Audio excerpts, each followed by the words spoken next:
We've got a little bit of FUD about XRPL we need to address. Also, we have a lot of positive things happening for XRP. I'm WendyO. I talk everything crypto every single day, especially about your guys' favorite coin, XRP, because I personally believe it is the second most popular crypto asset ever, right underneath Bitcoin. So make sure you like this video, drop me a comment, subscribe, set alerts, and let's get it.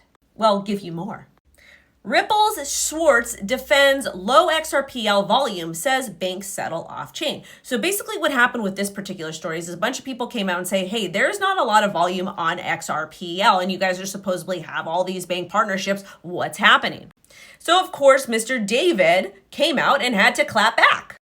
He said, according to Cointelegraph, banks prefer settling transactions off-chain, citing compliance and financing concerns. He also admitted that on-chain adoption has been very slow, but believes a shift is coming. Ripple doesn't use XRPL DEX for payments due to potential risks around liquidity sources. XRPL reported 30 to 40% drop in new wallets and transaction volume in Q1 2025, and DeFi activity in XRPL was more resilient, with DEX volume down 16%.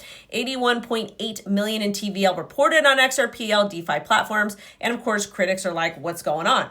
And I actually agree with what he's saying 100%. You have to understand, again, my personal opinion, Ripple is a banker's project. They work very closely with the banks, and they have to play by the bank's rules. XRPL is a decentralized aspect of Ripple's ecosystem, but banks are not decentralized, and they're not going to want to do things on chain. They like to be sneaky. So I do agree with what he is saying, and it's not necessarily a bad thing, but people will make it out that way. If they're out here posting that they created a partnership with company X, Y, and Z, and that company also agrees and backs that up, then they are.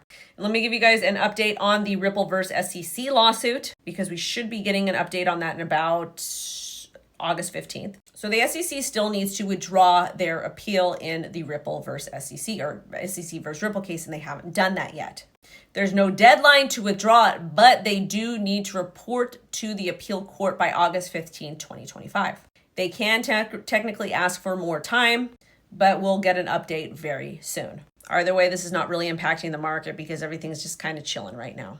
But some positive news. Coinbase did launch Nano Solana and Nano XRP US perpetual style futures, and those are going to be coming on August 18th, which is good for liquidity. And Ethereum, which I'm pronouncing incorrectly, I know the team, I am apologizing, but their 2x XRP ETF tops 300 million in flows, dominating 52% of the market. This is showing interest. This is good. This is positive. And remember, we don't have any XRP spot ETFs yet, but they are in the works. There was another FUD article posted. XRP wipes out over 22 billion in a week as a rally over. This is from Finbold. Personally, the whole entire market is just kind of chilling right now. These pieces are always just kind of ridiculous to me, but at the same time, I'm personally not worried about Ripple's ecosystem, including XRP in the long term. And one of the reasons why I'm not worried about Ripple XRP as far as price goes is because the team is actively building. So all these little FUD reports that get put out, it is what it is. Market's doing what it's going to do anyways. The report. 90% of global finance leaders believe blockchain and digital assets will have significant impact on finance within 3 years. They talk about stablecoin volumes reaching 700 billion a month in early 2025, and over 100 billion has been invested in blockchain companies since 2020. TradFi is rapidly adopting blockchain to modernize infrastructure and enable new financial services. Top banking use cases include custody, global payments, and infrastructure for trading, staking, and tokenization. XRPL enables scalable, compliant DeFi engagement. And you have to understand they also have RLUSD. So basically what this report is telling me is like, don't worry about price action right now. Don't worry what the market's doing. We are actively building. Thank you guys so much for watching.